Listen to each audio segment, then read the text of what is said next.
شاید روز از روزها تو را غیبت کرده باشم.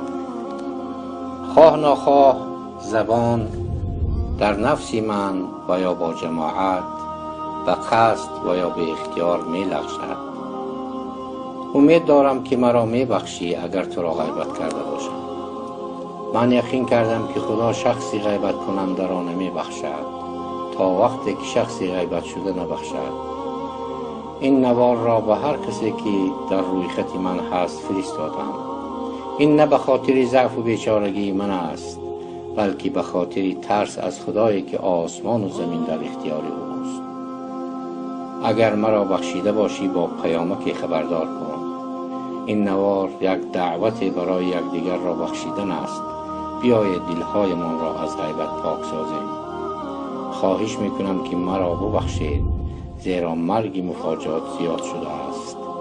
خدا شاهد است که من تو را به خاطر خدا بخشیدم. این نوار را یک دعوت خالصانه یکدیگر بخشی و پاک سازی قلب پیش از رمضان مبارک می نامیم. همیشه سلامت و تن صحت باشه.